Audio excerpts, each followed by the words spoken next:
think research is an important piece of anyone that is wanting to go into medicine. It kind of helps you stay up to date with like the most recent practices.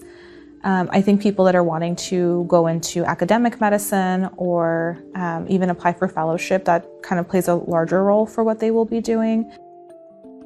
We have a structured research program, which I think is really important. Residency is busy, and the program helps to keep the residents on track. We also have a lot of infrastructure and support for the residents for their research with biostatisticians and survey center assistants, and really faculty in our department who are exceptional researchers and really committed to the residents' education and research. It's important to know that you're not just kind of left to find your own way with research. You have support at every step, from finding a mentor, finding a project. There's, step-by-step deadlines, and it's broken down into little pieces so that it's not just, do research in 3 years and come up with something, but there's a timeline of how to approach it. So I think it really builds a lot of research skills. So we want all residents to complete some type of scholarly activity. It can include traditional biomedical research, it could be a quality assurance project, or it could even be an education project. A lot of the attendings are working on small projects, big projects, but projects that are actually clinically motivated.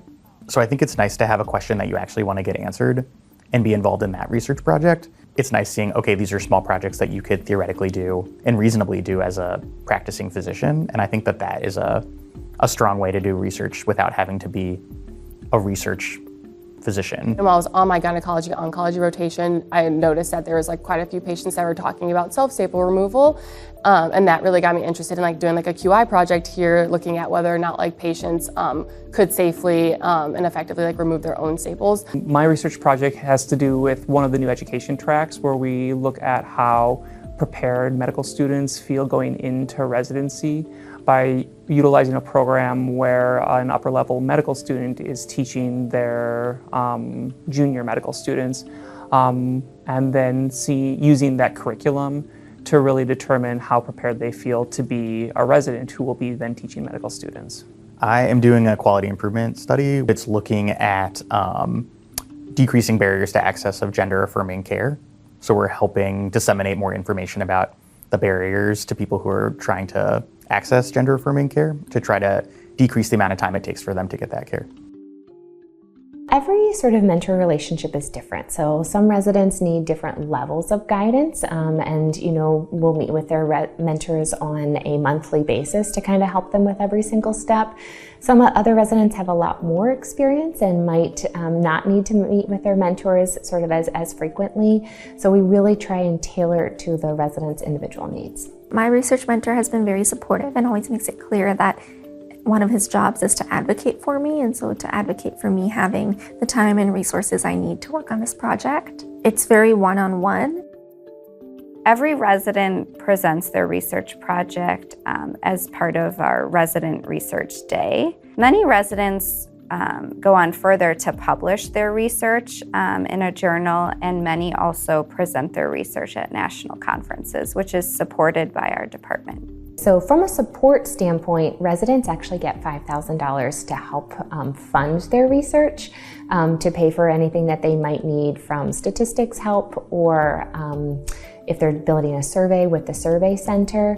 And then they are also encouraged and really supported to submit their projects to national meetings. So most residents will present at least to one national meeting, and then there's also a lot of department level meetings where they can present their research as well. If the resident is presenting a paper or a poster or something at a conference, then the department will try really hard to get them time off, even if they're on a crucial rotation, so that they can go and attend that conference, so that they can build up for their career or whatever else lies ahead. And I think that's something that's also really important, especially if you're considering fellowship in the future, to be making those connections and do that networking when you have the opportunity to, as well as share your work that you've worked really hard on also. Everybody's career is different. So some residents know that they want to be in academics, either as part of fellowship or not. For residents who don't want to be in academics, understanding research is still incredibly important for them to be able to take the best care of their patients. I would want potential applicants to know that you don't have to be a researcher to come here. You know, we're taking all comers. If you have never done research before, or if you want to have a research-focused career, we can support you either way here in this program and really help you find the pathway that works best for you.